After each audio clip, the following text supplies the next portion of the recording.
How you been, man? How's life? Life is good, dude. I mean, now that it's nicer weather, I'm having a lot more fun. Yeah? Yeah, I left Jersey because I didn't want cold anymore, And all of a sudden it's cold here, too. Sucks. When did you leave Jersey? Oh, almost a year ago. Oh, really? Yeah. I moved here in, February. For some reason in my mind, I had it that you were a Texas vet. No, dude. I am, brand new. I'm not even a full year in. Wait, you came in February? I visited in January, Yeah. and then I moved here in February. On Valentine's Day, I hopped in the car and I drove from Jersey to Texas. Dude, that's almost like the same timeline as me. I visited in January and then came in February. I feel like it's a lot of us, It kind of Yeah. just popped all of a sudden. And, Yeah. after 1 week, there's, 60 new comics in Austin. Yeah. Were you doing comedy in Jersey for a while? Yeah, I was, so I was living in New York at the time before the pandemic. And then the pandemic hit. I moved back to Jersey with my parents, and I couldn't really do stand-up. Yeah. And, the Jersey scene sucks. It's not good. And so I was just going crazy. I was like, dude, if I can't get on stage, I'm going to, lose my mind. Dude, I'm not too familiar. I mean, I went to New York once when I was 14. Mm-hmm. But in my head, New Jersey is right next to New York City. It is. Yeah, and you right can be across there. the bridge. So how long does it take to get from your parents' house into... Less than an hour. Oh, okay. Yeah. So you could... It's just... That's a commitment, I guess. What, to do the commute from Jersey into the city every day? Yeah. I've done it. It just sucks. But the problem was And you take a train or are you driving? I would drive all the way to Harrison, which is right next to Hoboken, and then hop on the Path, which is a subway that goes underwater into the city. And so I was I had probably a little over an hour commute each way. But during the pandemic, all the mics shut down. Even in New York? In New York, yeah. Yeah, You could do an underground mic, but it just wasn't worth it. And a lot of people were doing Zoom shows, and I hated the Zoom shows. Did you do them? I did a couple. It was miserable. Oh, boy. Dude, those will make me want to kill myself. Literally, I have a belief that I'm all the people that loved Zoom shows loved them because they weren't used to getting laughs in person. You know what I mean? So there was no difference. Yeah, or I feel like I saw some people start out on Zoom. They had never done comedy, and they were just Rough. It's an easier entry into. Just you have those public speaking classes, or did you have to take that in college? Not in college. I did one in high school. Or in high school? Yeah. And then they had an online version at my community college, and everybody was down for that because you just had to submit a video of your speech instead of actually getting in front of a real crowd. Takes away from the purpose of public speaking. Yeah. Those make me sad because I feel like you see the hope in people's eyes and they're excited and they're I don't know. I just seen some clips of people. Yeah. It's rough. It's because, you're not hearing any laughter. You don't know if you're doing well, you're doing horrible. Right. Plus, you don't get the benefit. The whole point of stand-up for me is to, hear the pop when you tell a joke. You know what I mean? Yeah. I could just talk by myself in my room if I wanted to. Yeah. But it's not the same thing at all. Right. So you're living with your parents and you're I'm out. I'm going to follow Rogan. Plus living baby. with my parents was a lot too because I have 5 younger siblings, so Damn. everybody was in the house together and we're all just going stir crazy. Yeah. And pandemic was an interesting time. Do you get along with them or no? Yeah, for the most part. I mean, when you're with someone too much, you're gonna butt heads, but for the most part, we get along. Older brother's a good spot to be in. Sometimes. Yeah, it's good and bad. You get blamed for things that have nothing to do with you. Yeah. I remember one time I was babysitting and my brother took a baseball bat to the TV and I got in trouble. I'm how is this my problem? How much younger is he? At the time, he's 7 years younger, so I was probably 14. He was 7. Yeah. How is that on you? He was just well, you should have seen him with the bat and then jumped in front of it. I was you want me to get hit? He goes, yeah, I like the TV a lot more than I like you. So, yeah. Yeah, it's a little rough. You're third in line as parent. You gotta... Yeah. What I always did, though, is I was just being a bad babysitter, and then they wouldn't ask me to do it that often. Oh, yeah? When you just fail at a job, no one asks you to do that anymore. Oh, yeah, dude. That's definitely that's a route you can take in life. Yeah. Dude, I feel like when I'm working a job that I don't like, I sink into that. Have you had some bad jobs? I mean, just you're working at the pizza shop, grocery store, stuff like that you just don't care about. That's not doesn't mean anything to you. Dude, it always blew my mind when people would take jobs like that so seriously. They're like, oh, I don't call out sick. Like I'm there. Like I got work. I'm just like especially HEB won't now. fucking I know. work without me, dude. Especially now during since the pandemic, like all these jobs need people so badly that I feel like you could just be like, hey, I'm not coming tomorrow. What are they gonna do? They're all understaffed. Like you could be the shittiest employee, and what are they gonna do? Truly, no, 100%. And thankfully, I've only ever really had pretty cool jobs. Yeah. Like my favorite job I ever had is I worked for a limo company. And I mean, limo drivers are nuts. That was in Jersey? It was in Jersey, yeah. So just like... Were you driving the limo? Sometimes, but for the most part, I worked dispatch. So, you know, like I was the one making the... I don't want to say lineup, but like organizing all the rides for the day. Yeah, you're a showrunner. You're the booker. It was fun. It was a lot of fun, though, because there was this one guy named Rob, and he always used to give me shit over the phone. Yeah. And just like a waiter, like you don't fuck with your waiter. You don't fuck with the guy that's making your schedule. Right. So I knew that he hated going into New York. So any time or opportunity that I could send him into New York, I would. Yeah. And then he would just start crying over the phone. Like a grown man would literally cry. He's like, please, Jimmy, I don't want to do it. Don't send me there. And I'm like, sorry, Rob, you got to do it. And I'm like snickering to myself. It was just insane. fun. Because he was a dick. Yeah, dude, that's definitely a route you can take too. Just be the guy who's not afraid to like complain about stuff. There's so many. There's a few versions of people you can be like working at a job. Yeah. And it's weird which ones work. Dude, the complainer works for some people. That's why he's complaining and crying, because some bosses for sure give into that shit. They do. I do not. Plus, you know, taxi drivers, limo drivers, by nature, they're all crazy. Yeah. Like if they weren't crazy, they wouldn't be doing it. Why do you think it makes you crazy? It makes you crazy, or it doesn't make you crazy. It attracts the crazy nobody people? Wants to do that job other than the crazies. So are you a little crazy because you were for doing sure, some dude. of I'm that? nuts. I mean, I'm a comic for one, and that's crazy enough. Wait, do you drive Uber now? Mm-hmm. So yeah, that's. I love driving Uber. It's fun, dude. Are Uber drivers less crazy than taxi drivers? What's the difference between an Uber driver and a taxi driver? Well, it's a little different. Like, so my family's been taxi drivers for probably 100 years. Family business. They started in 1918. Damn, back when the taxi was a wagon with horses. Yeah, literally, dude. It was like there was one taxi, and it was my grandfather's father, Joe. In New York? In Jersey. Oh, that's legendary. Yeah, I mean, fucking long time. But what he always used to tell me, and he goes, it's a little different now, but like, you know, when you see like a Middle Eastern guy driving a taxi, he's probably just like, you know, recent to America, sending money home to his family, whatever. Yeah. When you see a white guy driving a taxi, that guy's got a dark past. Like there was some fucked up shit in his life. Because back in the 50s and 60s, all taxi drivers were crazy. I mean, have you seen the movie with De Niro? Mm-hmm. Yeah, that's what they were like. I mean, they were either drinkers. It's based on your grandpa. Yeah, I know. He was a wild man. They were either drinkers, they were gamblers, they were drug addicts. It was always something, you know? Yeah, that's wild. I mean, but you like the lifestyle. Oh, I love it. I love degenerates. They're my favorite type of people. They're the most interesting, for sure. I mean, being an Uber driver, that's seems interesting. I enjoy it. There's a lot of people that like do it that like they don't get into the fun of it. But I'm like, if I'm gonna be doing something, I'm gonna have fun with it, right? So like, I've heard it depends on what time you're doing it. Yeah, but I do typically the worst time. Like really? I drive the drunks home at night. The front lines. Yeah, dude. I enjoy that. Like, let's get into it, you know? Like, we'll get like drunk people come. Like, I had one. You bring a roadie with you? You sip too? Oh yeah, dude. I've been tipped in beer so many times. Really? I'm like, I'm your DD. They're like, this is Texas. I was like, good point. I'm sorry. Yeah. I guess maybe there's less pressure when you have drunk people. They're not gonna. Yes. But I don't know. You could get the freaks who. You could get some drunk Karens. Typically I haven't had any Karens. I had one Karen that like was critiquing the route that I was taking, even though that I was just following the Uber directions.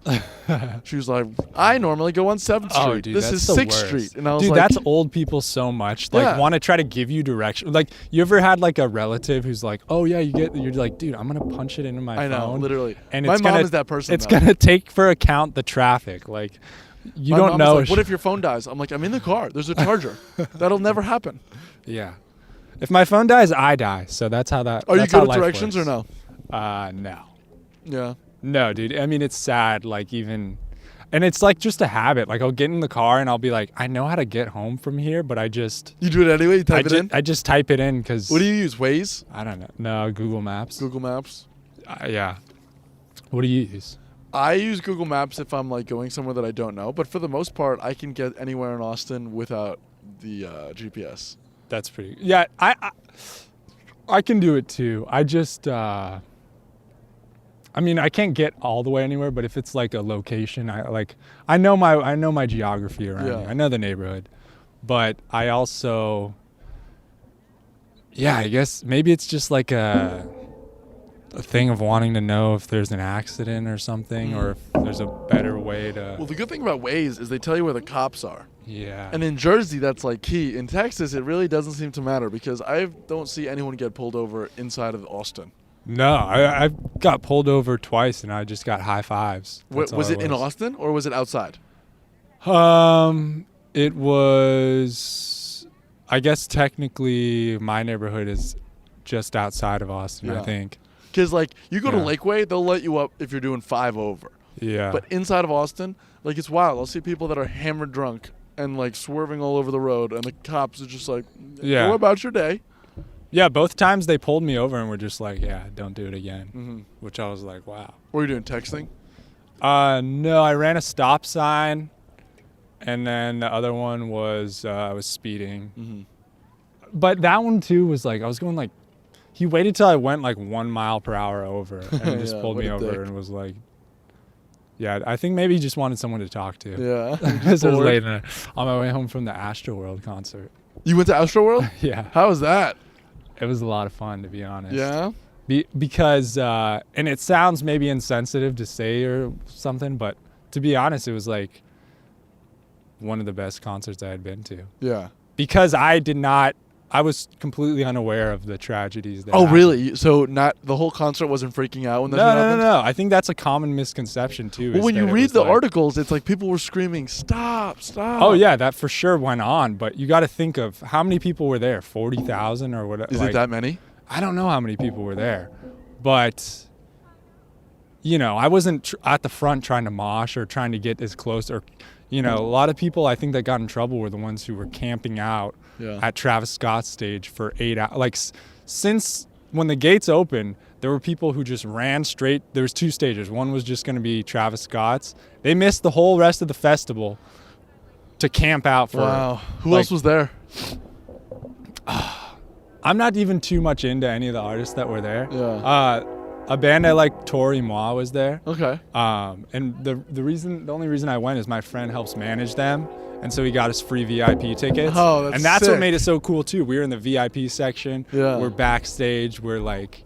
That's awesome. Getting free drinks and stuff. Yeah, hell yeah. So for me, I was like, this is awesome. I've never had this experience. Yeah. And then I wake up the next day, get a text from my aunt. She's like, are you alive? And I'm like, what? And she's like, you didn't hear it? And I was like, yeah, I had no idea. Oh my God. Did you stop by Skankfest at all? No, I wish. Yeah. Yeah, I just... How long was Astroworld? Was it 1 day? It was supposed to be 2 days, but it got cut off after the first day. Yeah, rough. I don't know. It feels weird to talk about. Yeah, I mean... Because it was... well, it's cool because, that's like a cultural thing that happened that people are going to be talking about for a long time, and you were there. Yeah, I have merch. I don't know what to do with it. I really don't know. I look at it and I'm like, what do I do with this? That's funny. I can't wear it around, right? Astroworld. Do you think they'll have another one ever? No. No. I think just having the name, that's like, I'm trying to think of another tragedy or something to compare it to. But you'd have to change the name or I don't know when Travis Scott can perform again. When do you think he can announce on Instagram, hey, here's my tour for this summer. This summer, you think? Mm-hmm. Yeah. But he's going to get backlash.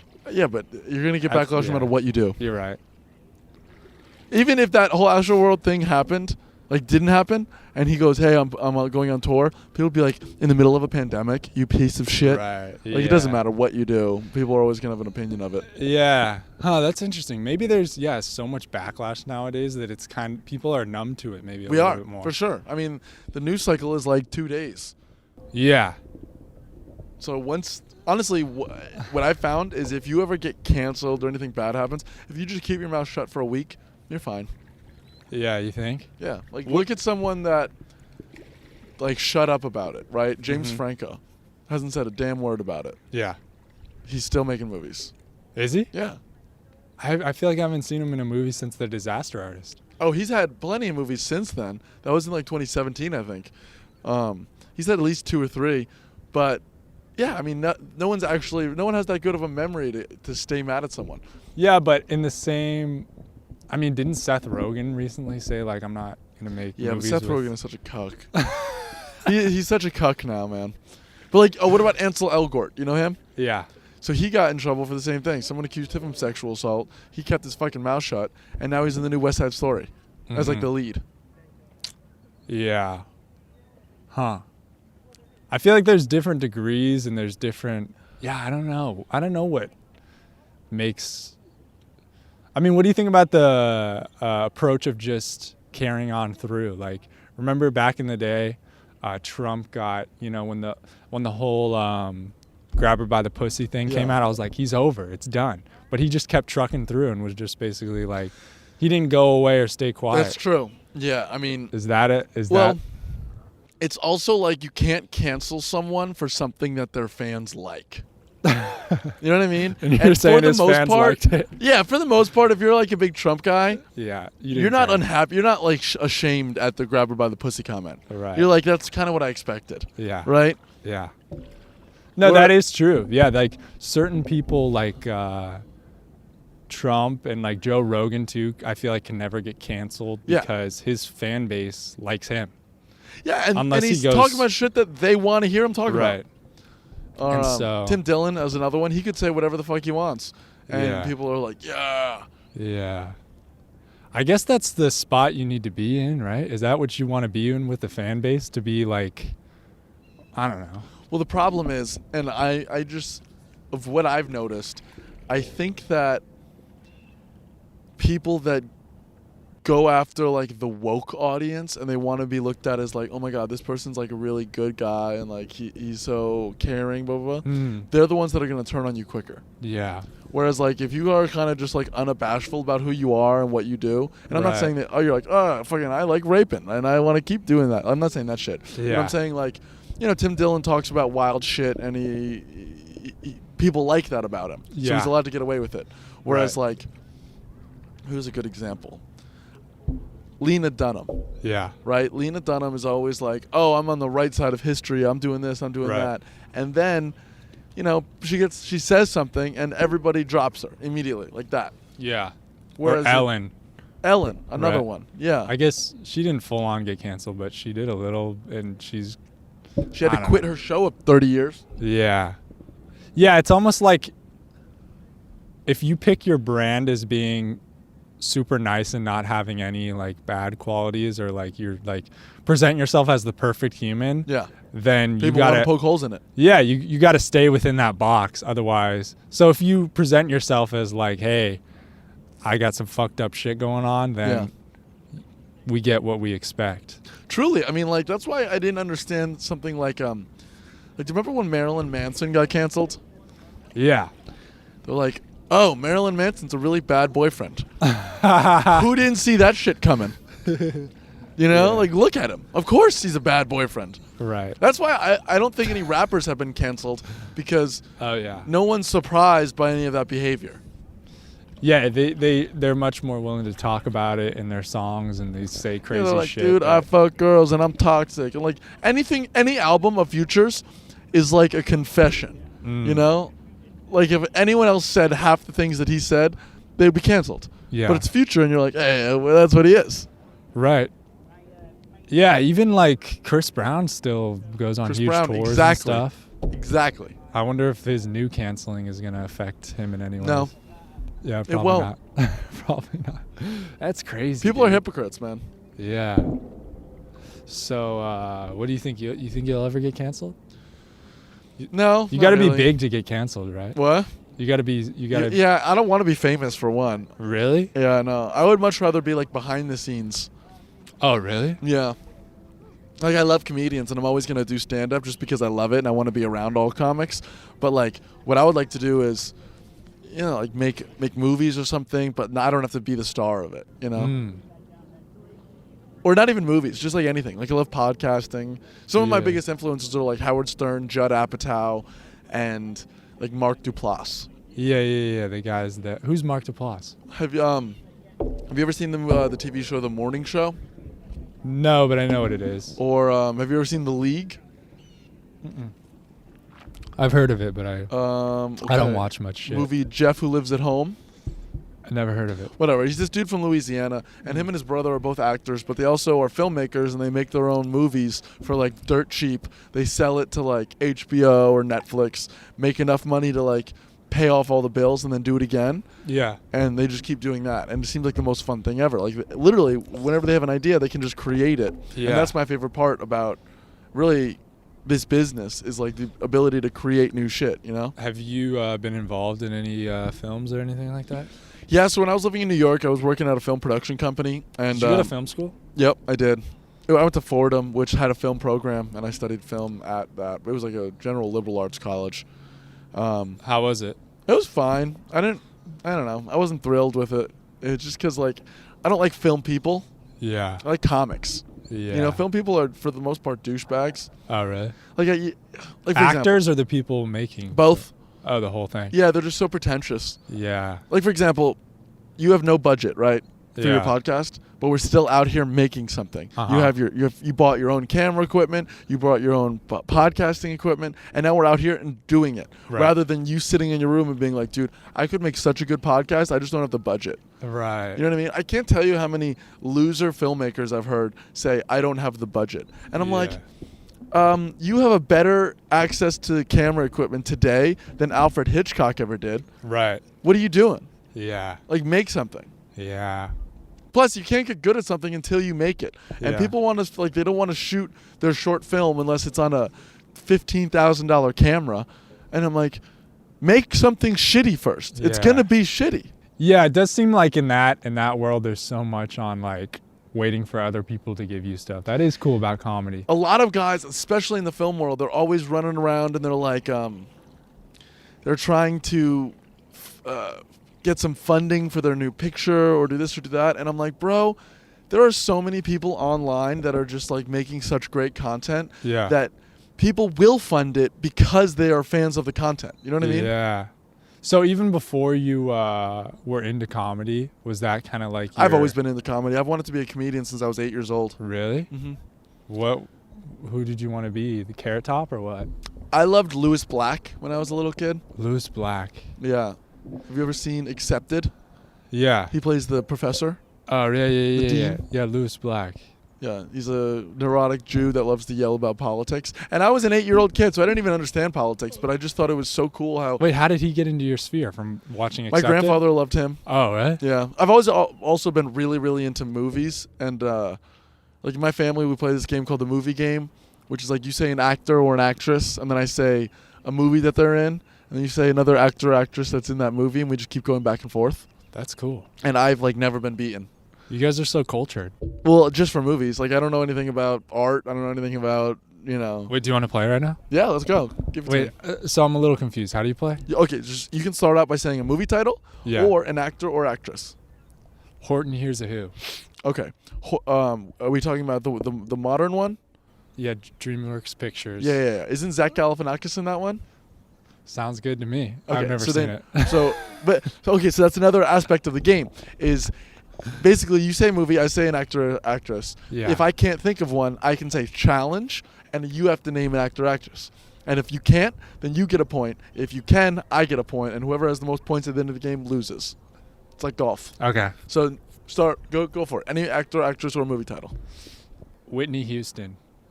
Well, she's a singer. Oh, yeah. Betty White. Betty White, The Proposal. And so now I'll say An actor or actress in The Proposal. Ryan Reynolds. Okay. Deadpool. TJ Miller. You got it. DJ Miller. Let me think of a good one. Did I win? No, I'm trying to think. There's a lot of TJ Miller movies that I can go, but I want to like keep the game going. Yeah, but dude, if I win and you lose on camera, it's okay. Yogi Bear 3D. Oh, no. Oh, you tried to get one to stump me. No, I was trying to get one to keep going. Oh, really? Yeah. You think I've seen Yogi Bear 3D? Okay, I'll change it. Tag. Oh, Hannibal Buress. Okay. Neighbors. Neighbors. Well, that's so easy, but Seth Rogen. Okay. Pineapple Express. James Franco. Spider-Man. Tobey Maguire. Spider-Man A New Way Home. Andrew Garfield. The Social Network. Fuck. There's a bunch of them in that one. Bunch of guys. Jesse Eisenberg. Zombieland. Woody Harrelson. White Man Can't Jump. Yeah, Wesley Snipes. Blade Trinity. Oh, fuck. Blade Trinity? Yeah. Dude, I'd never seen... I mean... I'll give you a hint. It's a hot Jessica. I mean, I might be out on this. Is it Justin Timberlake's wife? Yes. Fuck, what's her name? Hold on, I can think of it. Jessica Biel. Alba. Oh, it's Jessica Alba? Yeah. Is that who he's married to, or is it no, Jessica it's Biel? Jessica Biel's who he's married to. Jessica Alba's in the Blade Trinity, but we'll keep going. Jessica Alba. I'm trying to think which one. Maybe is Jessica Biel the one that looks more like a horse? Yeah, Jessica Alba is like in the old Fantastic Four. Jessica Biel is in. I think it's Jessica Biel. Is in Trinity? I think so. Okay. Is it? It's Jessica Alba. It is? It's for sure. I think it's Jessica Alba. Oh, okay. So then I'll go Fantastic Four. Ooh. Chris Evans. Avengers? Tom Holland. He's not in the Avengers. Oh, the original. Oh, Yeah. the Avengers. Oh, yeah. Shit. Chris Hemsworth. Extraction. Extraction? Yeah. I don't even know what the hell That's is. the movie on Netflix where he plays. I think he plays an Aussie, but he like goes to maybe like Baghdad or something, and has to like save this Indian kid. Yeah. It's a good movie. I think the trick is to just get to an indie movie that like. Yeah.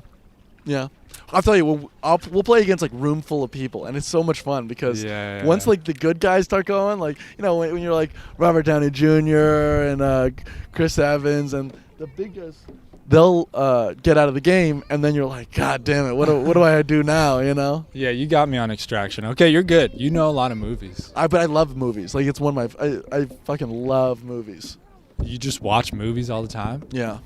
Like my most commonly used app is IMDb. Dude, I heard dude, I just have such a bad memory, and I'm so like slow. Like I am a goldfish, but there's certain things like my mind. I'm like a computer with a hard drive, and I only have a certain amount of space, and I only keep it. You only with, put like, movies in there. Stupid movies, jokes. Like I can tell you, it's like Blockbuster in your literally. mind. But like a joke that I heard in a stand-up special is still like cemented in my mind. Yeah. But I could not tell you what the Pythagorean theorem is. You know what I mean? Oh yeah. No, mine's all just everything's booting slow. It's just loading. Everything just takes a while to get where it's going. You're like the Apple One, just like a computer from the 70s. Yeah, dude. Big old monitor. I'm a big come back in a few minutes guy. You know? Yeah. Like even when those girls were like sing a song, it just took me like I was like, wait, what's going on? Do you ever just like, you're like, wait, what's going on? Yeah, all the time. See, I didn't even know what we were talking about. My sister, she's so sweet, but she never picks up on jokes on time. Oh. So what my cousin will do, if we're like sitting around the dinner table and he makes a joke, he'll go, and then he'll point at her, and then she'll laugh because it takes her 3 seconds after everybody else gets it for her to understand the joke. This is your dumb sister, right? No, that's the smart sister. Yeah. Oh yeah, movies. Quentin Tarantino. Great. He watches 3 movies a day or something like that. Yeah, I mean, he's another one that like I relate to just because he's a huge movie nerd and he's living the life that he always dreamed about, which is just let's make movies. Yeah. And he only makes movies that he wants to make. You know what I mean? Like, And I've worked now- on way too many film sets of a movie that I didn't care about, Right. and it's not fun. Uh-huh. Because like with a film day, you don't get paid by the hour, you get paid by the day. And so you have a day rate where it's like, let's say $200. This is your day rate. And that means that they have you for a minimum of 12 hours. Yeah. And anything over that, they'll give you time and a half. But like for the most part, they always go over. Yeah. So like the longest day I ever worked was an 18-hour day on set. And what were you doing? I was doing all sorts of stuff. Like I was PAing, so I was helping with the camera ops. I was helping with the gaffers, like setting up lights and shit like that. Or, just going and getting coffee or doing whatever the fuck. Like you're just a gopher on set. Yeah. I'm sure it's cool at first, but then once you're like, oh, I'm working on freaking, what were you working on? I mean, I worked on a bunch of stuff. I worked on, we did this one project that was for Nickelodeon during, what's the big Nickelodeon like show where they like slime, all that? Oh, yeah. I'm talking about Kids Choice Awards. Yeah. We were filming like, I guess like little clips B-roll for type the stuff. well, not B-roll, but like actual clips of it. Oh, yeah. And or I did this one short film. It was a feature film called. They changed it up a bunch. I think it was called like Love Actually. No, that's the real movie. Fucking Love Again or some stupid shit like that. Yeah. That sounds good. My one boss, he is a filmmaker himself, and he shot his own feature-length film on his own with just his own equipment. Wait, it was who is awesome. this? This is a boss that I your used to old work for. His boss. name was Mike. Super cool guy. Yeah. He worked with like a ton of big people. Dan Fogler. Dan Fogler. No. Yeah. Have you ever seen any of the Fantastic Beasts movies? No. Or I gotta Balls of watch Fury? those. No. Or Take Me Home Tonight? Take me home. Yeah, literally. That was tonight. it was him, Topher Grace, couple other people. Yeah. But whatever. He's a fairly well-known actor, and he was best friends with him, so he would come over all the time, and they would always film stuff. And it was just cool, know? Because like when people think, oh, I want to get into filmmaking, I think there's 2 types of individuals. I think there's people that are like, I want to make Hollywood blockbusters where they're really more interested in like the fame of it and like the glamour of working in Hollywood. Yeah. And then there's people that just want to make projects. Right. And I always relate to the people that want to make projects way more. Yeah. Like, I think if I was asked to do like an Avengers movie Yeah. or like a budget of like $300 million, I would just say no. Like I have no interest in that. Oh, yes, you would do it. Yeah. No, I don't think so. Dude, if I'm like, I mean, what would, I guess, but Because here's the difference, right? Avengers? I love those movies, Yeah. but there's way too much pressure in the sense that like if it fails, you'll never work again. You know what I mean? So what are you saying doing it? Doing it as in directing it or something? Yeah, directing it, producing Oh. it, shit like that. Like if I was hired to act in it, maybe like Yeah. for a day or two, it'd be great. I'll do a cameo, but like I wouldn't want to be. Okay, here's a great example. Seth Rogen, he made a bunch of movies that did really well, right? Pineapple Express, Knocked Up, and Superbad were all within 3 years. Each movie, although it was like a big budget in the sense of like the world, it was a very small budget for Hollywood. Yeah. So it didn't have to do that well for it to be a commercial success. Like I Yeah. think each movie costs around $20 million to make. Yeah. And he was able to like do what he wants. He was able to say all the jokes that he wants, and no one really, there weren't any like suits that had their hands in it.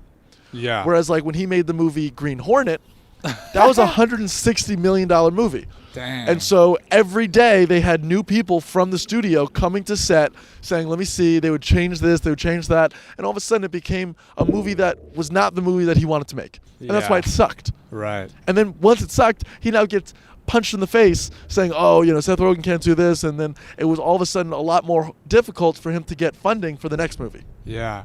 Whereas if you just stick with the little comedies that you're doing, you can do 100 and no one will ever give you shit. Yeah. Comedy is almost harder too because like the bigger you get, people just want to play it safer. You're much more willing to pull your balls out when nobody knows you as much. Totally. But then once things, you don't want to offend people or ruin things, and that's why comedians get bigger and stuff. It all gets diluted, and well, it's like look at a guy like Colbert, right? Yeah. With the Colbert Report, it was great.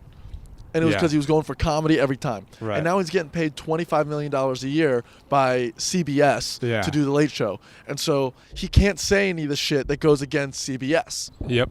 And, you get used to sleeping on satin sheets. Oh, dude. My grandma is going to be 100 years old in 2 months. Wow. And she watches Stephen Colbert every night. That's Does she sad. like him? Yeah. But I'm saying comedy-wise, like that's not good if he's appealing to my 100-year-old grandma. That's not, she would probably look at his old show and be super offended by that. Yes. But, and like that's the problem, right? Like that's why a guy like David Letterman was great. Right. Because although Letterman was doing that late show, and like it was, corporate, he was working for CBS, he was able to do whatever he wanted, and he appealed to a younger audience because he was willing to say the things that like Jay Leno wouldn't say at NBC. Yeah. Because it's the Tonight Show. It's kind of like, have you ever heard the term "the medium is the message"? No. So there was this guy named Marshall McLuhan back in, I think, the 60s, and he came up with this idea of the medium being the message. So you're going to send, inherently to what you send, how can I put it?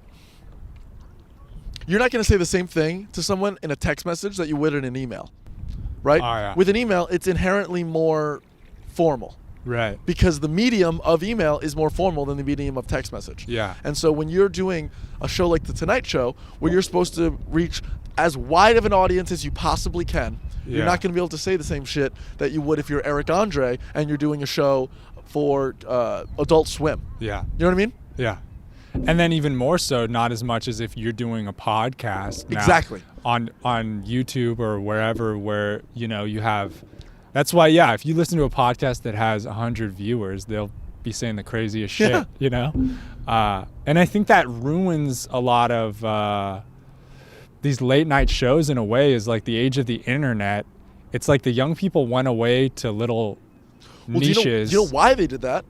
Is because if you ask like executives at CBS, NBC, ABC, any of the like the not cable, any of the like broadcast networks, they'll say we are not appealing to 18 to 35-year-old men. We don't want to appeal to them. Yeah. They're not going for them at all. And that's why we don't have, like, when was the last time you watched a show on any of those networks? That was a little boy. Exactly. Yeah. But podcasts, they're like, we are appealing to them. Yeah. It's a guy like Rogan, a guy like Tim Dillon, Ryan Long, Cumtown. They're like, no, we're going to say what you guys want to hear, and that's why our whole generation of guys only pretty much listen to podcasts or go on like YouTubers. And it shows in the sponsorships. You watch Stephen Colbert and they're doing ads for Life Alert and stupid shit like that. 100%. And then you listen to a podcast and everybody's doing Blue Chew. Manscaped and Blue Chew. Exactly. Because that's what the younger audience is. So it's all about the ads and making money and who's going to, younger generations are more tech savvy too. The idea of sitting down on the couch, putting on the TV. Okay, it's 10 o'clock. I'm going to do that. Oh, appointment television is done. Dude, it's wild. I came up with this sketch idea that I want to shoot where, how everything's being binged now? Like everyone's like, oh, we're going to binge the show. I thought it'd be pretty funny if the NFL was like, we're going to binge this season. 16 games, 1 week. Oh, that's funny. And it's like you just keep cutting back to the players after each game and they're getting progressively more head trauma. Yeah. So, but back to, that's crazy. You wanted to be a stand-up comedian when you were 8? Mm-hmm. Dang. Do you remember like a moment from that time or something specific, or you just... I've always had a big fucking mouth and I've always loved to run it. And like comedy has always been my thing. Like I just love it so much and I love all comedians. And like I find that even now, Hannah Gatsby? That's my problem is like, I don't really care what the audience thinks as much. I really just want to impress the comics in the back of the room. You know what I mean? And that's not how you impress the comics in the back of the room. The way you impress them is by not giving a fuck. Yeah. But yeah, when I was a kid, like I used to watch stand-up. I used to blow through stand-up specials. Like, I remember being 8 years old, and my uncle, who's also very tech savvy, told me about this thing called Netflix, where you can get DVDs sent to your house. Yeah. And so what I did was I bought a DVD ripper, and I would order movies and stand-up specials from Netflix, send it to my house. I would rip the DVD file from that onto my computer, send it back. Now I still have the file, and I have like a library, an external hard drive of like 500 separate movies. It was great. And I would just watch them over and over and over again. That's awesome. And I don't think I ever really understood that I could do it until when I was probably a junior in high school. Mike Birbiglia came to the Newton Theater, which is the town right next door. And it's like the whole town probably had like 10,000 people. Super small in the middle of the fucking woods of Jersey.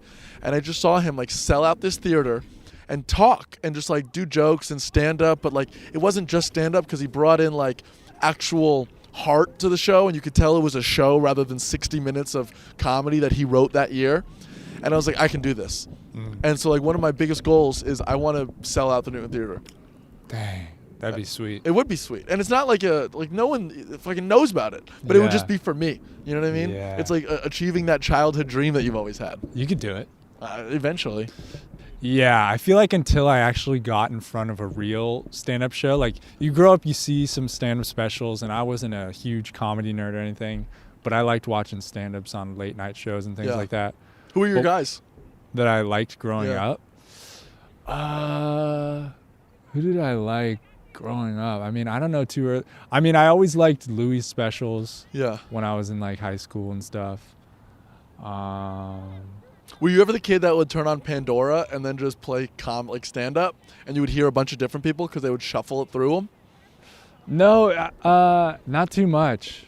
No, I see. I was never huge into specials and stuff, but I always liked listening to comedians on like podcasts or radio shows, like Howard Stern and stuff. Are you a Stern fan? Yeah, bro, Stern's my guy. I used back in high school. I had like a subscription, and I would listen like to XM. Yeah, to Sirius. I had the app, and I would listen. Me too. I love Stern. The problem is, he totally departed from what he used to be. It's a different show now. Like what I think was great about Stern was he was an outsider in that whole world. Yeah, you know what I mean? Like Stern was this guy that would say crazy things on the radio, and because he was on the radio, he never really got the same respect as like TV or movies. Yeah. And so no one really wanted to go on him. Plus he was so dirty and like knew that like the older generation didn't like it either. Yeah.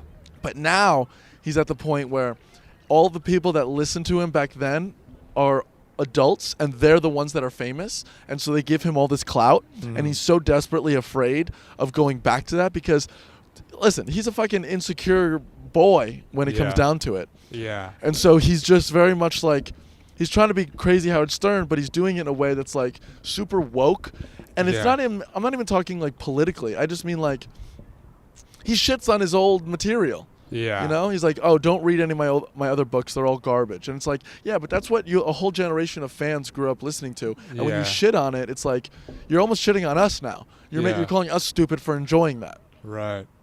I don't know. Yeah, it's I don't know. It's weird. It's a different time. Radio was different back then. But if it wasn't for Stern, we would not have podcasts. Yeah.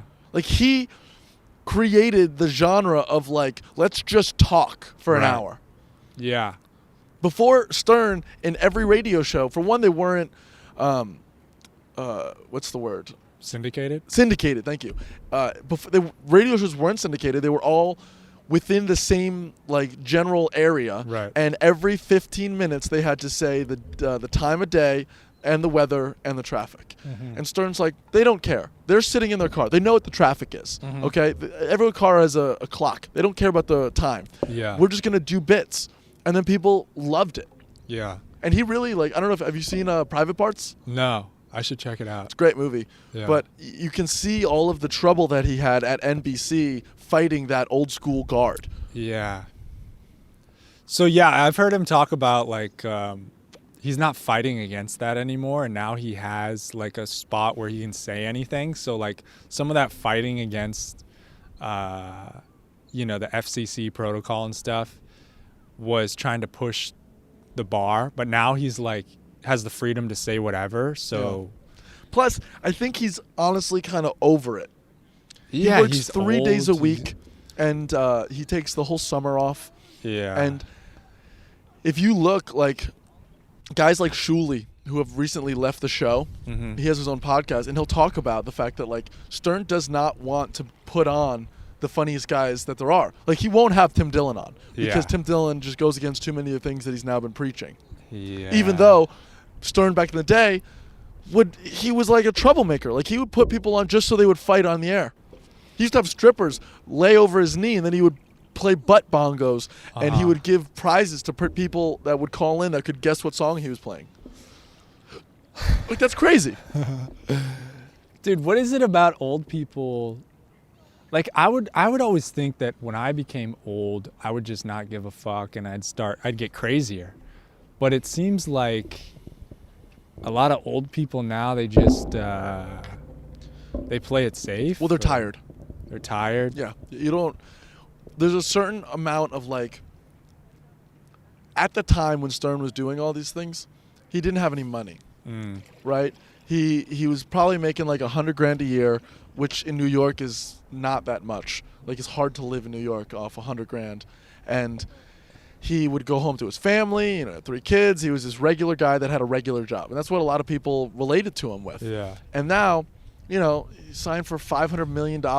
He's got this hot model wife that's 30 years his younger. Yeah. And he's just like, I don't want to have to deal with something of like, oh, let's say I do go crazy and I say something wild, and all of a sudden I get canceled. Now I have to deal with all this bullshit. Yeah. I wonder what it's going to be like. Like, what do you think when you're 60, 70 years old, and if you have the ability to look back at what you made when you were 20-something, like, do you think, like, how do you think you would think, is it possible for us in the future to be like, yeah, I don't listen to what we said back then. I will never say that. Yeah.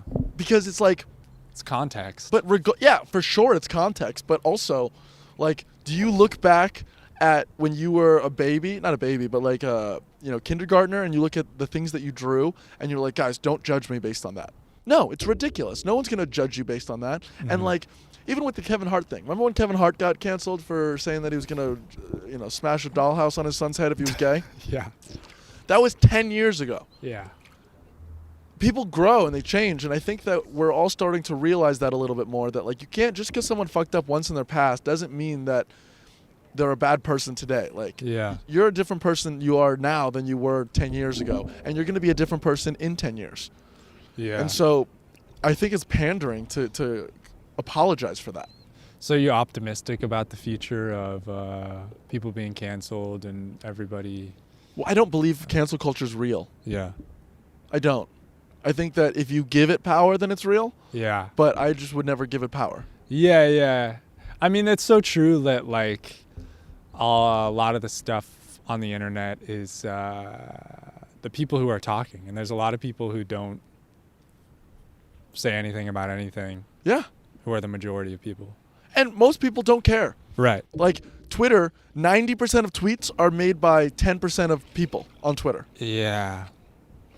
Yeah, I don't know. Maybe it's hypocritical because I have a podcast, but a lot of times I'm just like, how are people, like, especially people older than me, I'm like, how are you on Twitter, like, talking about something? Like, all the boomers that are arguing on Facebook about politics, dude, you're screaming into the void.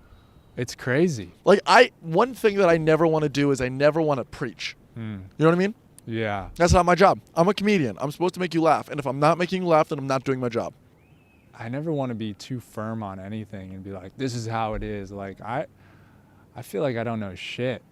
And I change my mind all the time. But honestly, that is such a refreshing thing nowadays. The fact that you're willing to change your mind on things. Because so many people don't. So many people, when you're in a debate with them, they don't even listen to what you're saying. They're just waiting for their opportunity to rebuttal. Yeah. You know what I mean? We're not actually listening to anyone. We're all talking over each other. And I think that's one of the problems with social media is it's kind of made people think that their opinion matters. And it fucking doesn't. Yeah. Like, I think maybe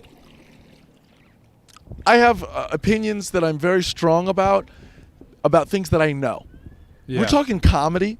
I'll tell you how I feel. Yeah. But if you're bringing up like abortion or the economy, I'm just going to be like, I'm going to revert to whoever's the expert in the field. Yeah.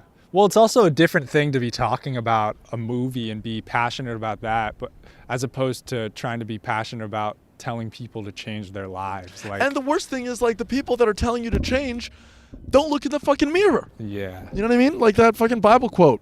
Take the splinter out of your own eye before you critique your neighbor. Amen, brother.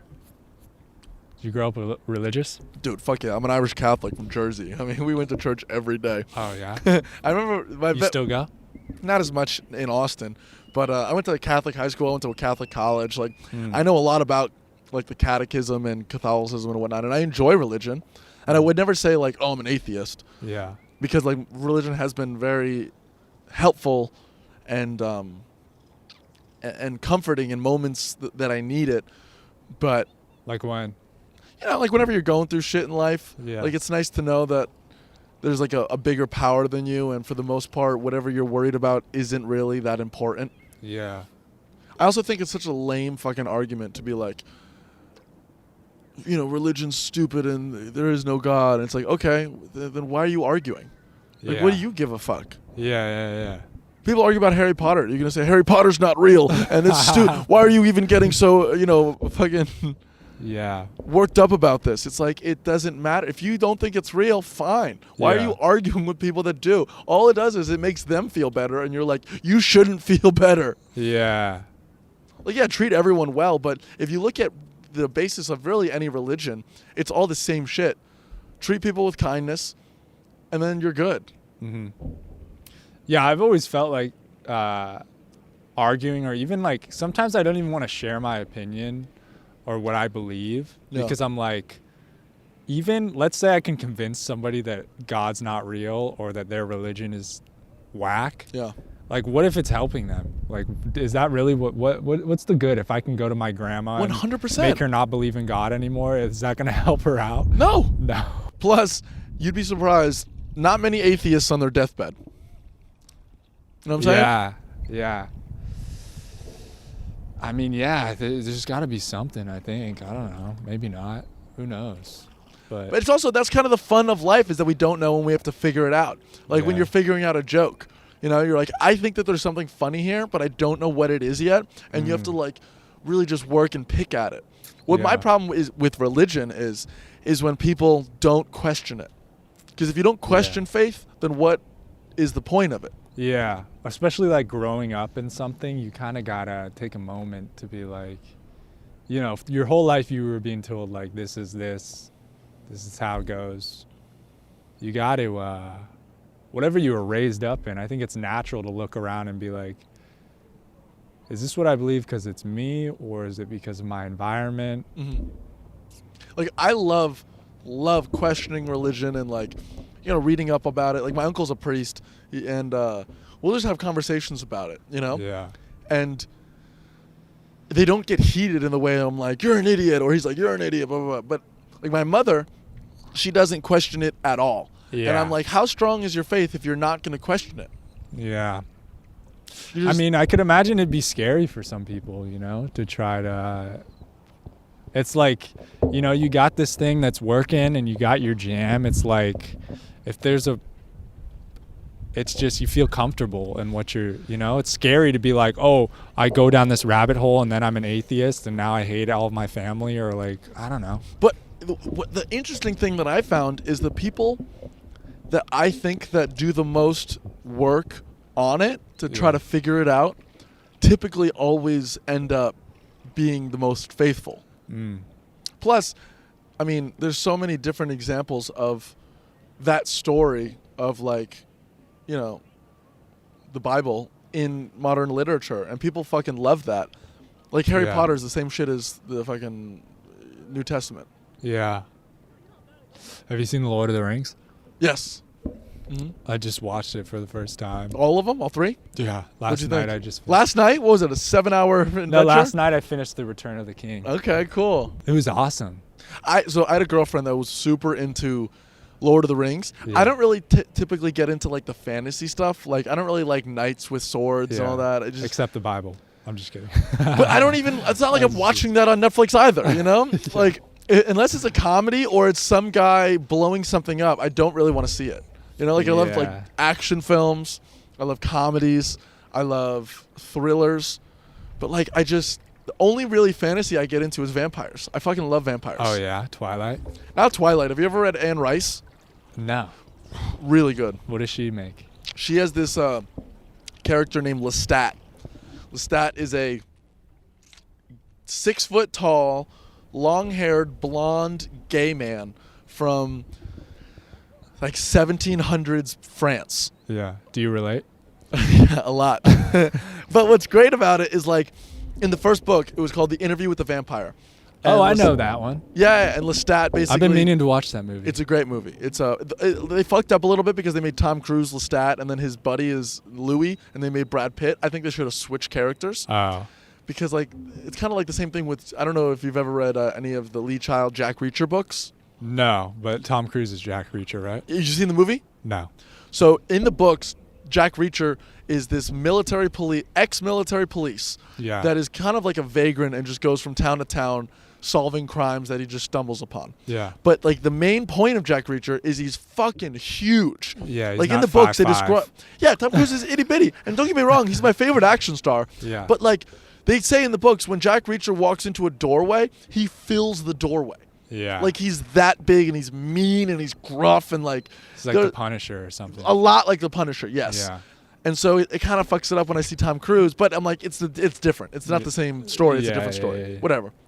But that's why I don't read books, because it'll just make you mad at the movies. oh no, but I love reading, dude. I my fucking goal for 2022 is I want to read 50 books this year. Oh damn, Yeah. you're a super nerd. Yeah, but I love reading because I think that it's just like you're gonna get so much more out of a story in the book than you are in the movie. And use your imagination, dude. So many people don't use their imagination. They forget how to even imagine. Plus, when you read books, like they add a lot of things that you would never really get into beforehand. Yeah. You know what I mean? I mean, that's what I thought when I was watching The Lord of the Rings. Like, I feel like those books were so big, and maybe I got to watch the extended version eventually. Yeah. But a lot of it, I was like having trouble following, and like you can't take a minute if you're watching a movie. No, you're dude, just like, because there's so much lore and backstory and like Right. how the person's feeling at the moment that you can't really just convey from a look from the Yeah. actor. Like I just read Stephen King's Misery. You ever seen that movie? no. It's Kathy Bates and James Caan, and the movie was good, but like it was kind of corny after you read the book. Yeah. You know what I mean? I think every single movie you've asked me if I've seen today, I've said no. Well, I'm a fucking nerd, so that's I've heard why. of all these movies. Yeah. I've heard of Misery, that they blow up the guy's knees with the hammer or something. Well, so in the movie they do. They switched it, right? In the book, she cuts his foot off and then cauterizes it with a blowtorch. oh, You know what I'm saying? Like, that's hot. yeah, dude, it's wild. That's kinky shit. And then she runs over a cop with a lawnmower. Dang. Yeah, like it's aggressive. But like you're not going to get that in the book. I mean, in the movie. Yeah. What were we talking about before? We've been fucking bopping all over the place. We're talking about religion. We're talking about fucking cancel culture, movies. Yeah. But that's the fun part of a podcast is like Yeah. we don't have any constraints. We can talk about whatever we want. Yeah, we could talk about. Is there anything you want to talk about? There's one story that I've been obsessed with recently. Okay. I was on Reddit, and this girl posted a story where she goes, so I love my boyfriend. We have a great relationship. We're thinking about moving in together. The problem is he currently doesn't own a bed. Like what he does is he takes... Vampire. Dude, listen, that's wild. What he does is he takes a bunch of T-shirts and towels, and he makes a nest on the floor of his bedroom, and he sleeps in the nest. Oh. Yeah, gross. And she was like, when we move in together, we're getting a bed. And he goes, no, I'll always sleep in the nest. You can sleep in the nest with me, or we're getting 2 bedrooms. Oh, And she's like, is that a red flag? And everyone in the comments was like, fucking yes, dude. A nest? Are you kidding me? Dude, do you think you could get into it with a girl who are you or what are you into? Are you into men, women, everything? Yeah, women. Yeah. Yeah. Do you think you could get into a partner or attracted to someone who's in a nest? She'd have to be really fucking cool. Yeah. I wouldn't sleep in a nest every day. Well, how does she sleep in the nest too? Is it cute I think looking? he like huddles up like this. I mean, she didn't show any photos of the nest, but the way she described it. Yeah. No, see, because like I don't think it would bother me as much because maybe it's just what you think of women or something. The idea of me being attracted to a girl and she sleeps in a nest. It's kind of cute. You know? But that's the difference between men and women. That's what I'm saying. There are so many red flags that men will just be like, yep, well, I'm cool with that. Yeah. But like, girls are a lot smarter than us, man. They're like, nah, no thank you. Yeah. And to a certain extent, I think that you almost need that. Like, you know, my fucking college dorm, it wasn't even a dorm. I lived in a house off campus, and it was disgusting. Yeah. Right? And you need a girl to come in and be like, stop living like this. Yeah, I was just talking about that with my girlfriend, too. It's like... how long have you guys been together? Coming up on 7 years. God damn, that's a long time. Yeah. Now, how has the relationship progressed throughout, like, the life of it? I mean, it used to be great, and now we kind of hate each other. So, really? Yeah, it's like, it's bad. No, how, I'm just kidding. Dude, you just... Dropping that on the podcast. Oh, shit. No, dude, it changes. Over 7 years, it changes. I don't know, dude. It's, I think it keeps getting better. That's good. I had a girlfriend, she was like, we should move in together. I was like, we should break up. I don't want that at all. You know what I mean? Yeah. I'm just not ready for that. You guys live together? Yeah. How long have you lived together? I think we've lived together for maybe a year and a half. How's it going? Did it change? Was it different? A lot of things you have to get used to? Yeah, I'm trying to think back to when we first started living together. Yeah, I guess it probably, you got used to it for a little bit, but now it just feels natural. I think if you live in any situation and for like over a year or something, it's like, it becomes natural. The weird thing about, I think, living with a girl that I'm always apprehensive about is like, I feel like a lot of the romance kind of departs. Oh, because you guys are just farting on each other and shitting everywhere you hear. Yeah. Is that like, the I've big never thing? shit in front of a girl. Really? Never. Does that seem scary? It's not scary. I just don't want to do it. And I don't want her to do it either. Like, that's kind of the thing. Is like, you know the guys that are like, oh, I'm going to fart on my girlfriend, but then they'll get angry when she farts in front of him? Yeah. That seems hypocritical. I won't do either. Yeah, but you don't want to get to that. Dude, but it's almost inevitable that at some point you just got to jump into the pool of shit. I know. I'm clearly not mature enough for it, though. But some people, they just keep that business separate all the time. Like, I think I've heard Howard Stern talk about... yeah, with the new hot wife. He didn't feel that way with the old wife. Really? With the real person. Yeah. I'm trying to think. I think... yeah, I don't know. So, wait, what's the question? Just like, I don't know. Do you feel like... You don't want to hear you think you'll be turned off if you hear a girl fart? Well, not just that. Like, that's I mean, like, I don't want to know all of the day-to-day little weird shit that happens, you know? Like taking a shit? Yeah, I don't want that. Farting? No thanks. What else? Period? I mean, periods I get a little bit more, but... I mean, I've lived with... I live with women. That I get, but like taking a shit, I don't True? get. Is that weird? No, I think it's natural. I'm just trying to think. Plus, girls are gross in the fucking bathroom, man. Have you seen a woman's bathroom? Like, it's gross. Yeah, hair all over the place. Hair gets everywhere. I just think when you get close enough with someone and you have so much love, you get a... It's like a thing. I don't know. Yeah. It's like you have so much love that certain things don't bother you as much. Probably the first fart it's going to be like that. Yeah, I feel weird. But then you get used to it. Yeah. I'm very odd in the way that I don't get grossed out by really anything. Yeah. But like the shitting and farting is that's my fucking red flag, I guess. Not red flag, but like this is the one thing I can't get over. I think you just got to jump in and just... I also don't have a girlfriend, and I don't want a girlfriend any fucking time soon. Oh, really? Well, here's a question. Does your girlfriend, she like supports the whole comedy thing? Yeah, she does. I've never dated a girl that supported it. Really? Yeah. I mean, dude, I couldn't imagine not supporting anything. Can you imagine dating a girl and she's like, oh, I'm super into... What would be a... comparable thing. I'm super into singing, or I like fishing, or what do girls do? I dated a girl, she was an illustrator.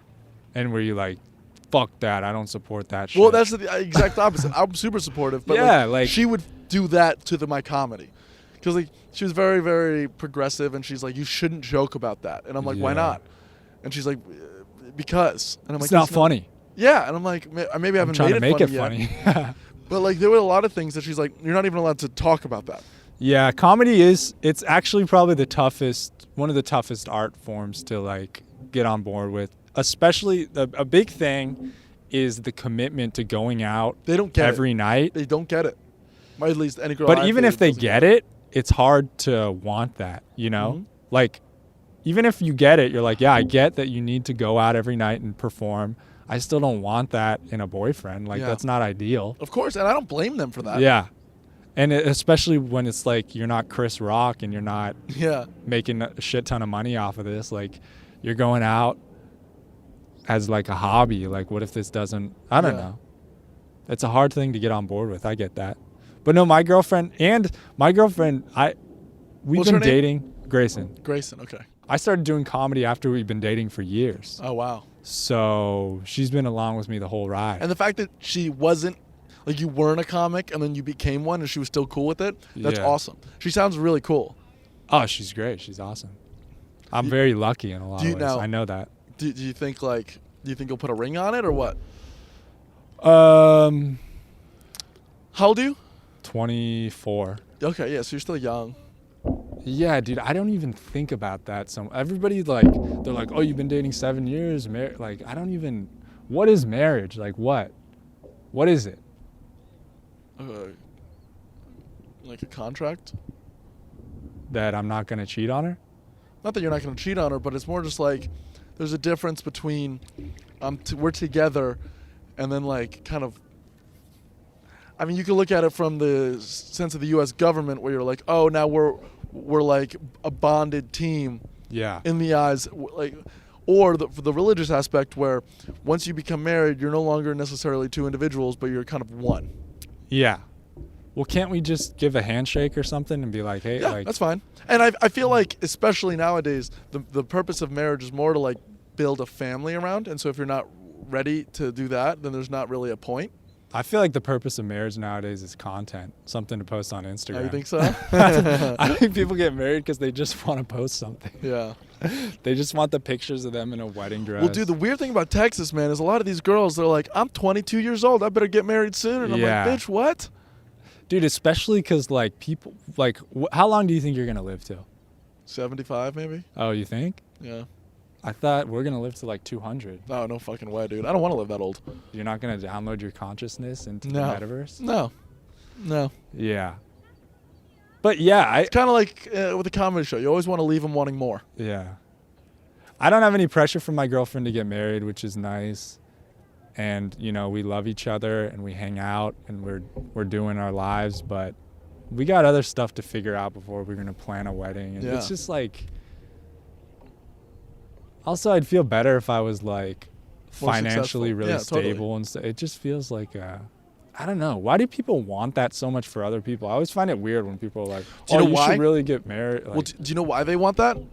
Their life sucks? No, I've thought a lot about this. And like, you're in an interesting position where you have all these goals for yourself, right? Yeah. You want to be a comic. You want to go out. You're actively working towards this thing that like is very, very difficult and could pay off in a great way, but you could be 40 still doing open mics. Whereas most guys, let's say you're an accountant. You go to college, you get your accounting degree, you get a CPA. Yeah. Secure. And then fucking, what are you going to be, the best accountant in the whole world? That doesn't exist. Yeah. And so, like, you've already kind of achieved that goal. You're like, I know if I just keep along this path that I'll get to where I want to get to eventually. Right. And it's kind of already set, unlike what we're doing, which isn't set. No. And so because of that, they're like, what's the next step? Yeah. And typically the next step is like, meet a girl, get married, start a family, blah, blah, blah, blah, blah, blah, blah, blah, blah. And then, like, I mean, you fucking get it. You've been told this is the timeline of how your life should go. Yeah. And we're doing something that is a big, we're very much departing from that timeline. Yeah. And so that's why we don't think about it. But Do you have any fucking friends with boring jobs? Yeah. Like, give an example. Lawyer, fucking doctor, Sales. Yeah. What are you gonna do with sales other than like, oh, I'm just gonna keep going out and dating these girls that I don't really like, doing the same thing over and over again, go to the same bar, going home watching the same fucking movies over and over again with this girl. Yeah. No. You have something that you're like, oh, I'm actively working towards this, and I have to work really fucking hard because it's not guaranteed. Yeah, I think people want something to look forward to, kind of, and just like people need a reason to get out of bed.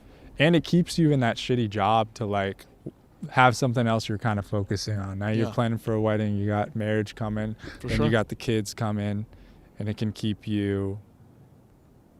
I also think it's weird, like all these people who try to pressure someone to get married or advocate for it and stuff. Like, how many married people do you know that it's like they're super happy being married, or that it was? Well, the problem is I think people jump into marriage too soon now. Right.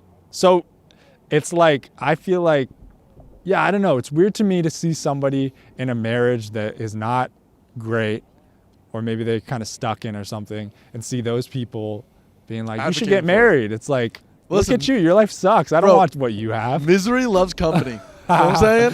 Yeah. People don't want to admit also that they made a mistake. You know? Are your parents together? Yeah. How long have they been together? 20 years? 20 to 30 years, awesome. 25 years. Yeah. And so like, what I think people kind of fuck up with is they forget that it's like work. You know, they think relationships should be easy, but they're not. Yeah. Like, my grandparents do not like each other. Right. You know, they've been together for 60 years. Mm-hmm. I truly think the only reason my grandparents are still together is to guarantee that the other one never finds love.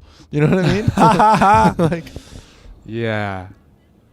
But do you think... But they just came from a different generation where you're like, we're married, divorce is not an option, this is the fucking cards we chose. Yeah. So, but you don't want to... You're not looking for love right now? Why is that? Because you're focusing on yourself? I'm focusing on comedy, man. It's not fair to ask someone to fucking... They didn't have this dream of mine. Yeah. And if my dream is going to interfere with their dream, let's say their dream is to get married and start a family, you know? Yeah. I'm 25. Like, I'm getting to the point where that is what people are looking to do. My parents were married at 26, and they had me at 29.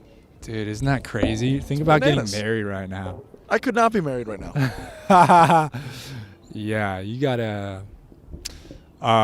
so what do you are you still dating around and stuff? I love dating. I love going on dates. I love a first date. I love meeting people. I love getting to know them. It's just fun.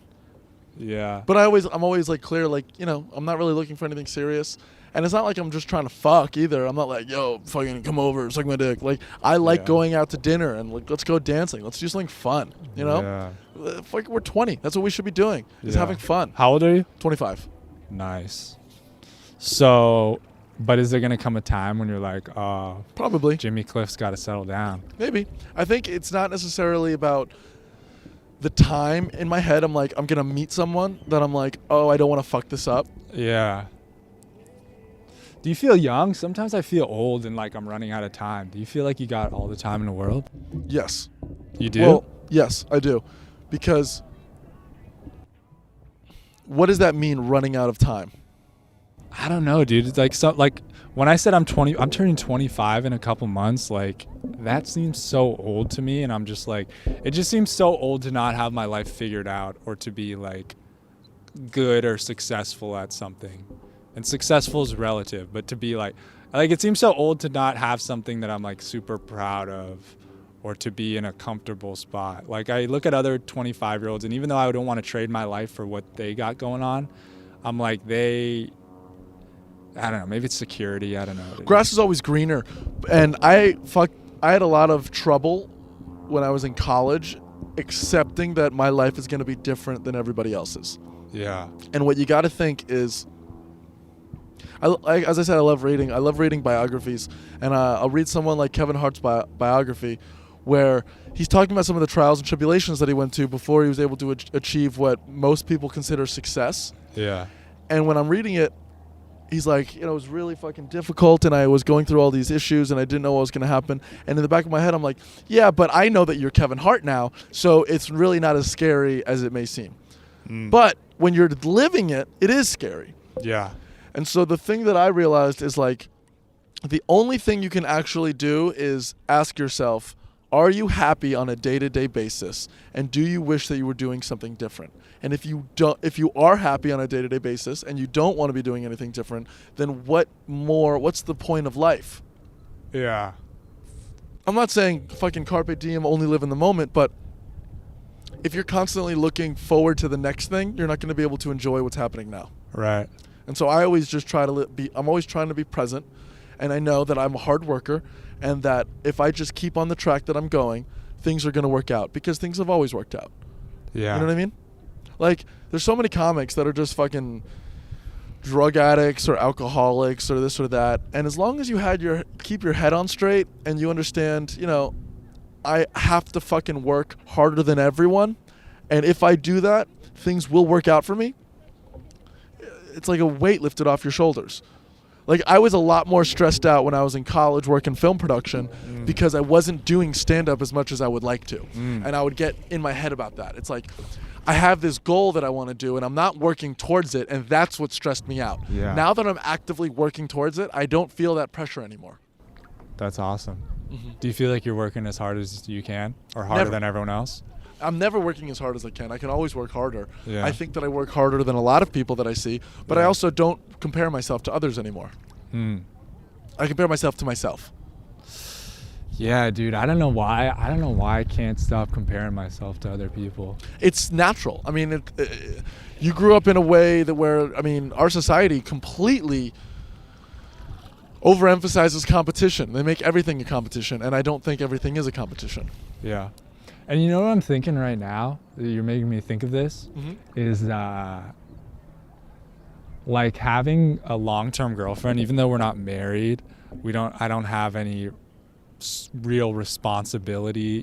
We both work, we pay equal rent, whatever it is. But I do feel like, and you're saying how it's not fair to put somebody in that position. Even though my girlfriend's awesome and she doesn't give me any pressure to be like, what is this comedy thing?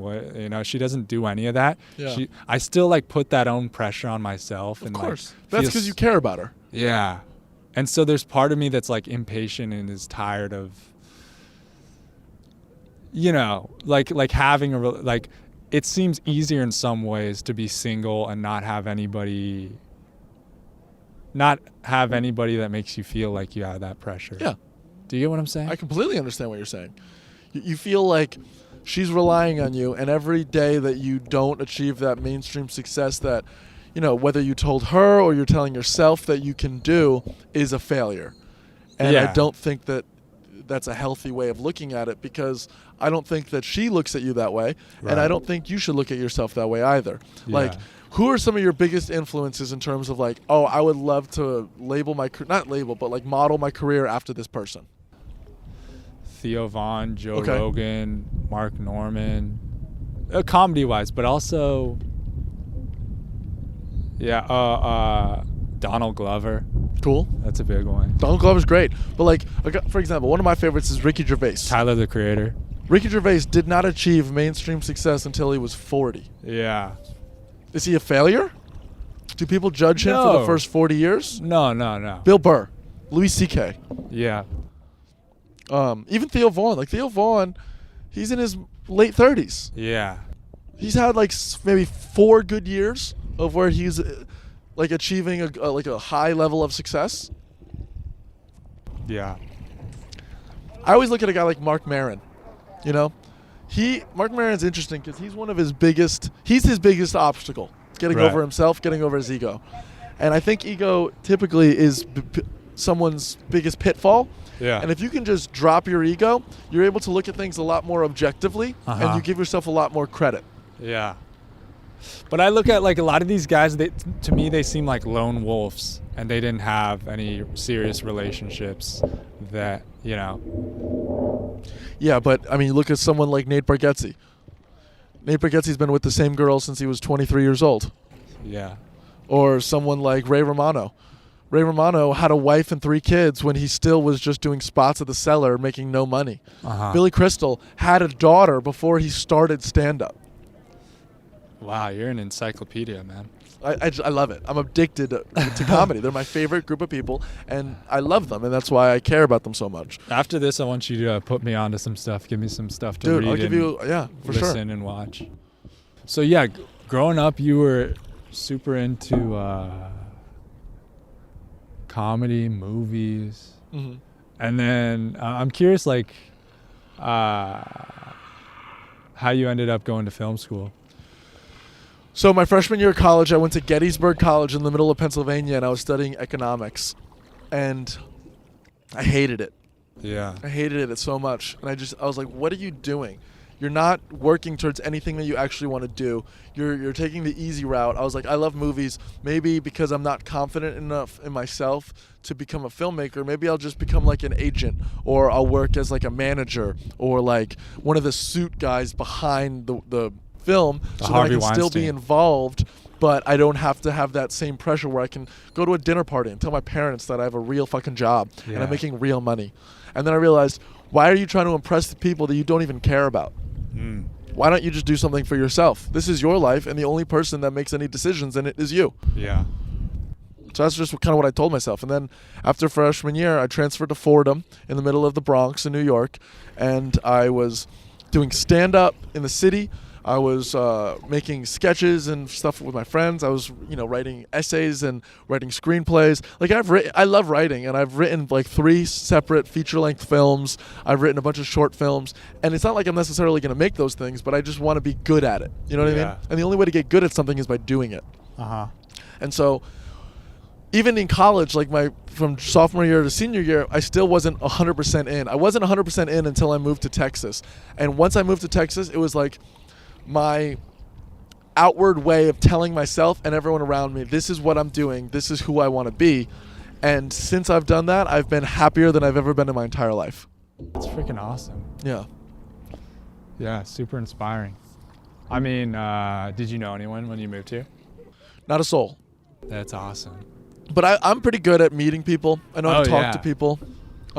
You always been like that? Yeah. After when I graduated college, I went to backpack through Europe by myself for 3 months. Yeah. That was fun. I didn't know anyone. I just kind of went. Dang. That's an experience right there. I went from Gettysburg to being a transfer student in a new school.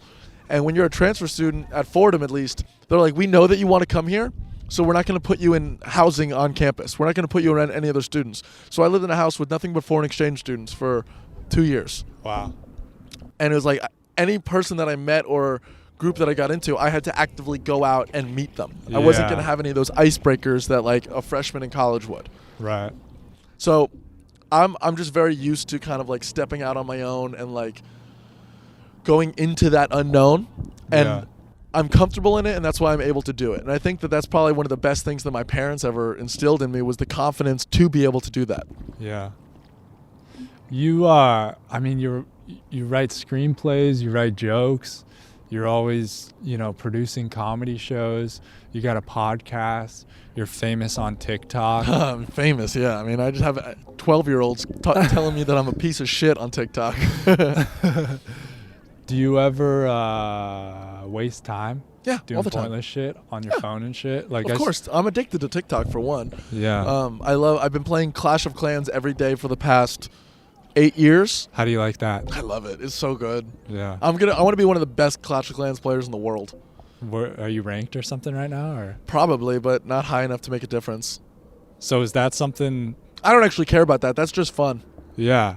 So I guess you just allot that time for that. That's fun. Yeah, when I wake up in the morning, I'll play for like 15 minutes, and then I'll close it all day, and then I'll go about my day, whether I'm editing, driving Uber, doing comedy, or and then the next day again. You're a hard worker.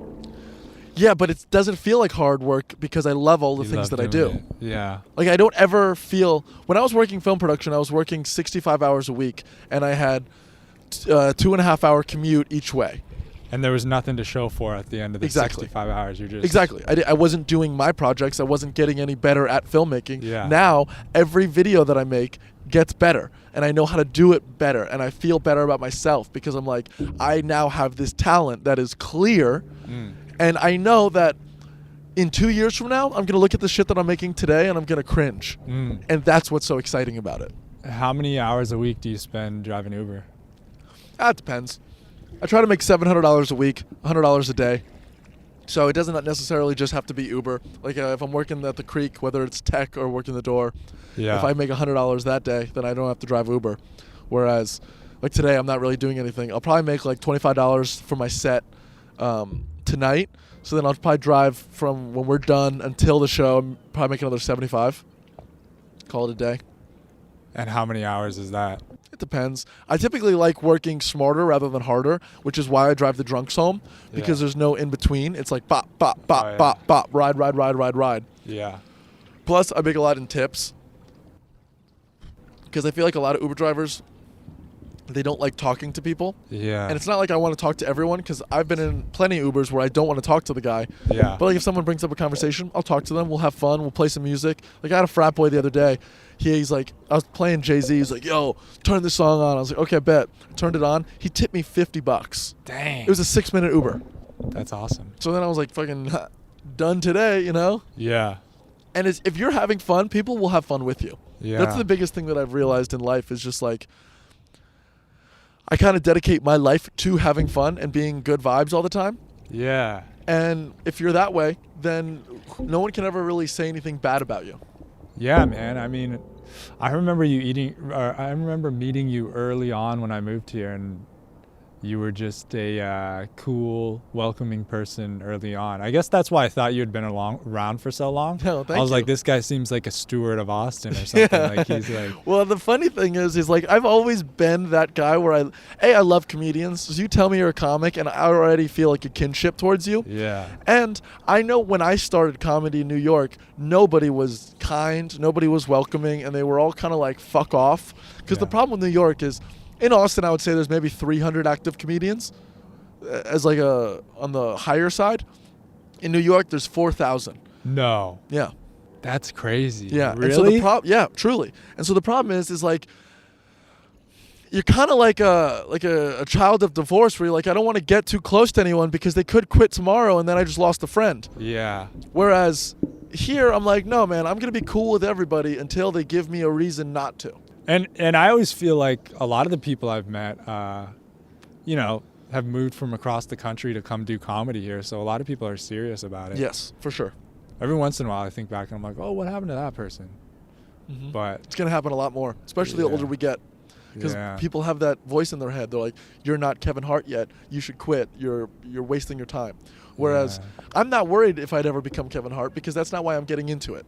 I'm getting into it because comedians are my tribe. These are my people, and these are the only people that I want to be around. And so I've already been, like, if someone's like, what's your goal? A lot of people ask that in the Uber. They're like, what's your goal in comedy?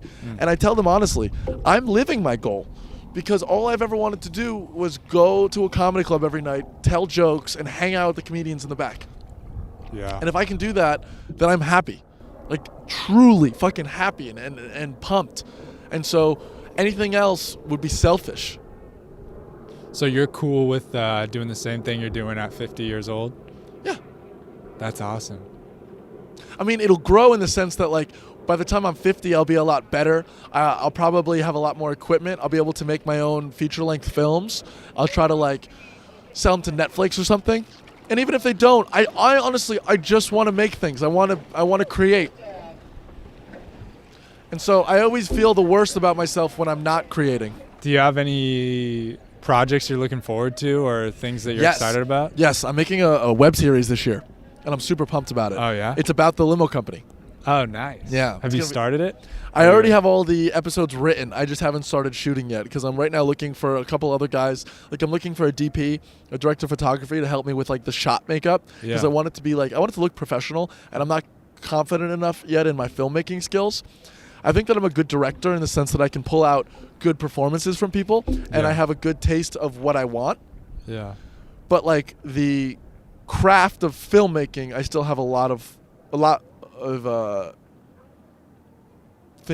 to improve on. That sounds cool. Yeah, if you need any help in any way, dude, I need all the help I can because I don't want to work with film people. I want to work with comics only. Yeah.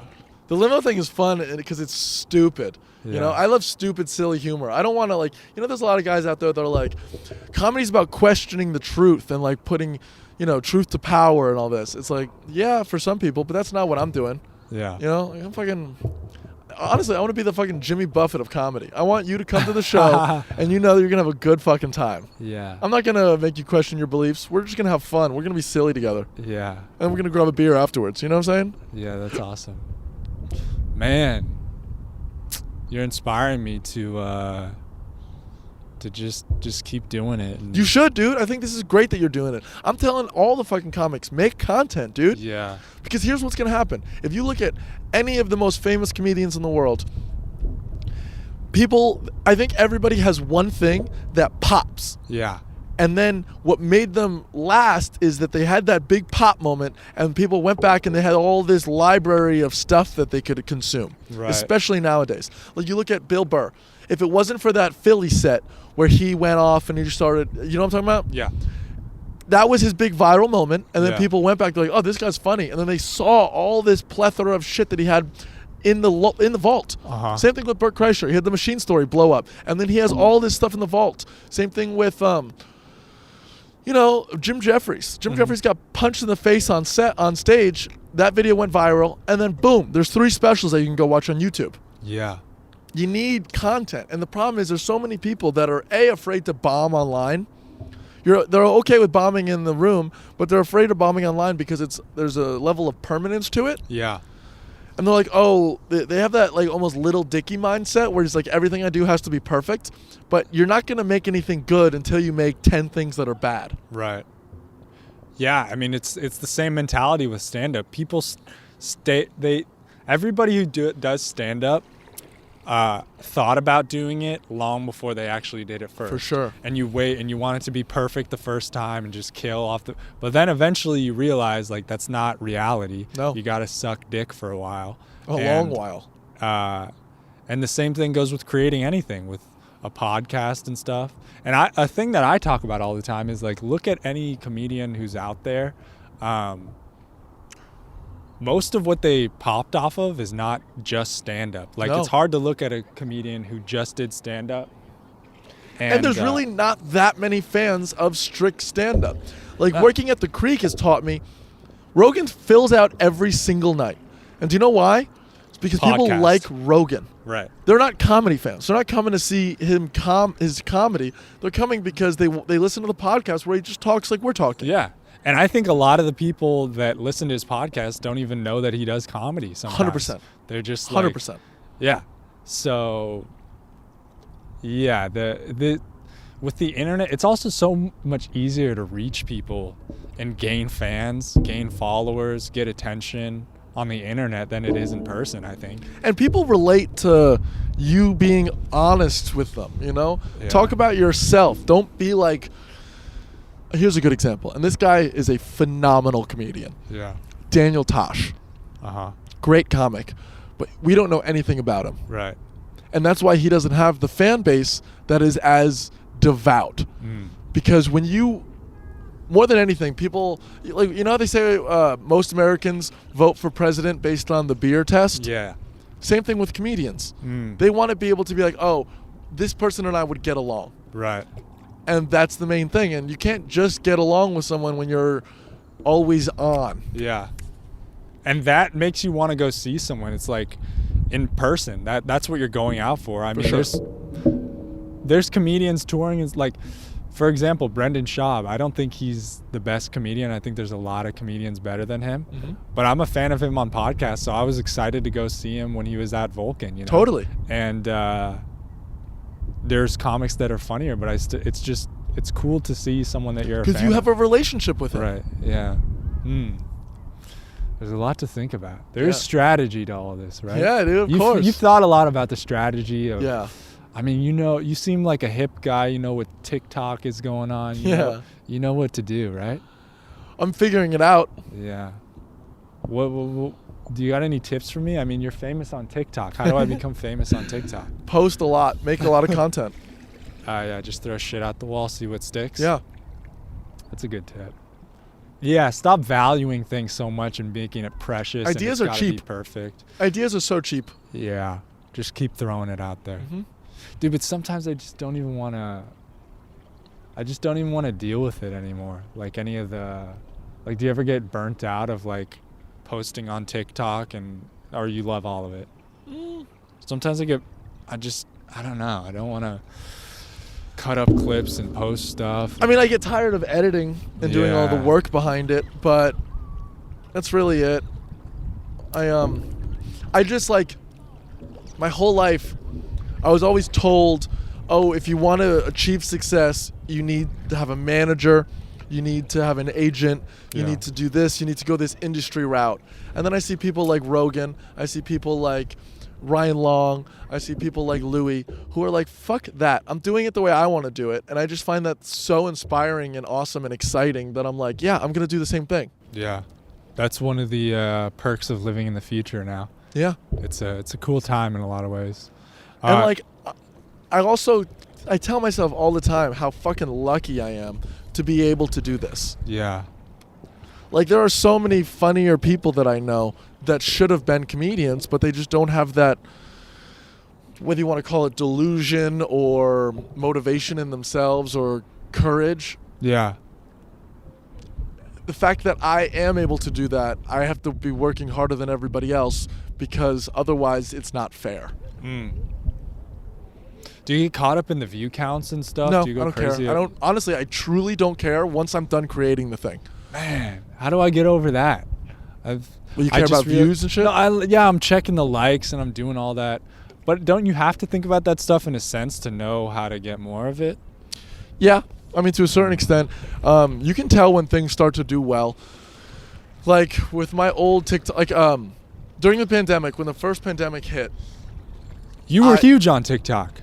Well, I was doing... On the original one, right? I was doing well, yeah. The problem is I keep getting banned because I was, like, so against the way of, like, I don't give a fuck. If it's funny, I'm putting it up there. And I wasn't really looking at, like, things that would get me taken down. Yeah. Now I'm a little bit more conscious of that.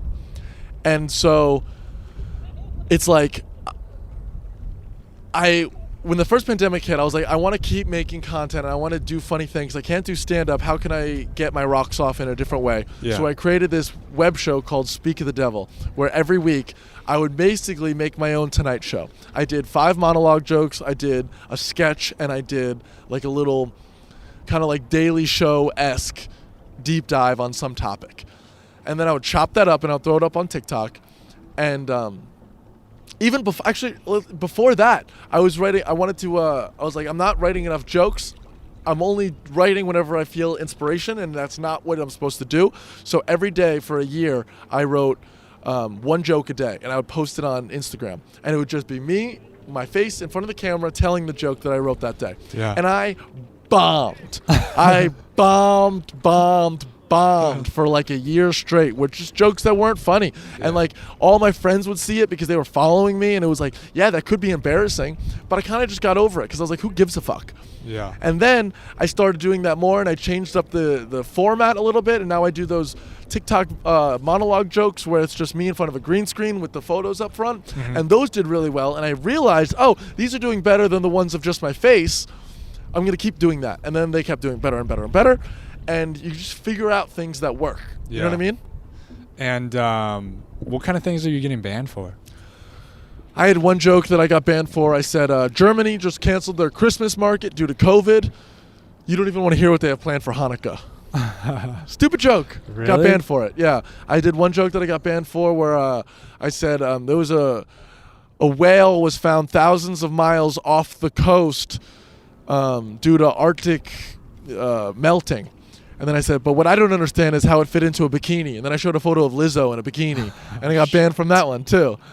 And it's like, yeah, that was probably a little mean, but I thought it was funny, you know. But now I'm just like, more conscious of things that TikTok says in terms of like, you can't bully, you can't talk about certain topics. If you bring up sex, they're probably going to take it down.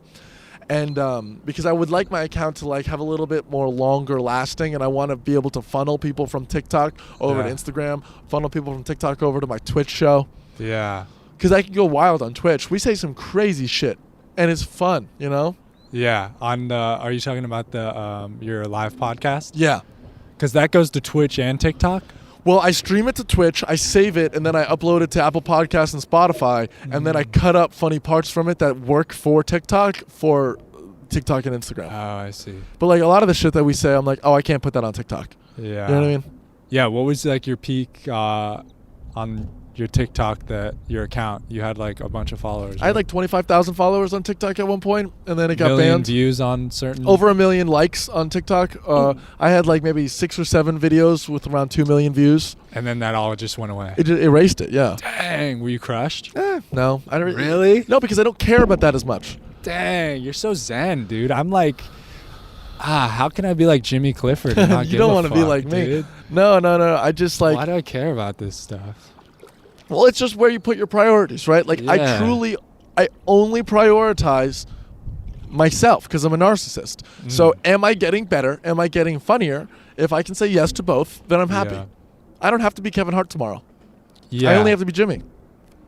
Also, we're still so relatively new Of into course. comedy. Like, you just got to put your head down and just do what you like and stop thinking so much about the future and stuff. Just Like, I write down every single time I get on stage. yeah. Last year, I performed 189 times, Uh-huh. and that was 3 times more than any other year that I've ever done stand-up. Wow. This is the first year that I'm like, this is it. And I think I've grown as a comedian exponentially. Yeah. And I know that after 2023, I'm going to be a much better comedian than I am right now.